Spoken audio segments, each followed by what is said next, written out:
This raises a question for travel and travel bans, and we see increasingly this sort of patchwork of guidance, particularly in Europe, about countries that are or are not on fly zones and fly lists due to some of the variants. Do you think that this is the right way to go, given how it's been a patchwork of tracking these variants and how ultimately it really just comes down to getting vaccinated, getting fully inoculated, and then gradually adapting to a new life? I don't think it's going to be really sustainable to be putting on and taking off lots of different travel restrictions, especially when the travel restrictions are so porous. I mean, often the travel restrictions don't apply to citizens of your own country, understandably, but then they certainly can get infected and bring the virus in. So I think that, vaccination, particularly with the evidence that the vaccination does work against variants, really has to be the bedrock of a control strategy. We've got headlines, Joshua Sharfstein, coming out right now, and actually this came up with conversation this weekend.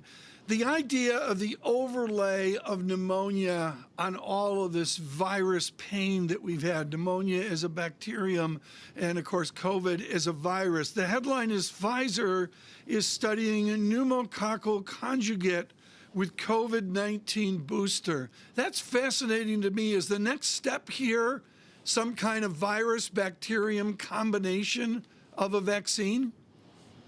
Well, I haven't read that, but I know not enough people are vaccinated against pneumococcus, and maybe it's a way to combine both. If you're interested in not dying of a lung disease, then getting both of those is a good thing. And so, I could see the logic. Obviously, there'll be some extra study needed to make sure that those both can be immunogenic if they're given at the same time. What should our viewers and our listeners do if they observe cases coming down in the vicinity of 20,000, deaths per day well under 1,000 in America? How should we interpret that? Well, just like the virus can go up exponentially, it can go down exponentially. We're on the best part of the curve right now as it's continuing to decline, and that makes everything that we're doing safer. It gives people more confidence in doing things they hadn't done before. That's all good. However, and I talked to Justin Lessler, a professor at the School of Public Health, about this last week. What modeling is consistently showing is that even though it's going to go down, it could well go up in the fall. And the single most important factor to keep us from another fall surge is the vaccination rate. So let's say the vaccination rate is 60%, 65%, and the cases are going down. That is not mission accomplished. If we can get it to 75, 80 before the fall, then we're really cutting off the ability of the virus to have a bigger surge in the fall. Joshua, at the same time, there is a social implication from continuing some of the restrictions and social distancing.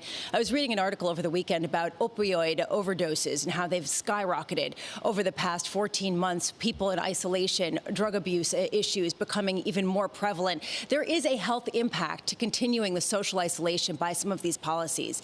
Is it time, as Amish Adalja has put out there, to start moving into a post-COVID world, a post-pandemic world, where COVID is just another virus that we deal with akin to the flu, and that people who have gotten vaccinated will be protected, and those who have not, it's their liability?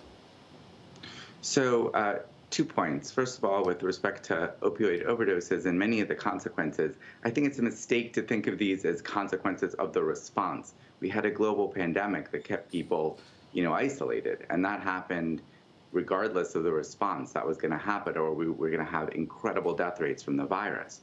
Now that that has gone down, absolutely, there are new opportunities to provide treatment. My wife runs as a medical director of an addiction treatment program. They kept going and expanded different services during the pandemic. And it's really important for governments to turn their attention to this, for people to have the same urgency for that crisis that they had for COVID. And that will manifest itself in many ways, and is very, very important right now. I think to Dr. Adalja's point, we are not there yet. If we can get vaccination rate up, we can have 30 or 70 deaths a week from COVID, which might be, a manageable amount, instead of 2,500. That's what the models show is possible by the fall. So, I am not ready, and I disagree with him if what he is saying is that it's time for us to just, move on to other things. We need to keep our focus, vaccinate against COVID, and prevent a resurgence that could claim thousands and thousands of lives this fall.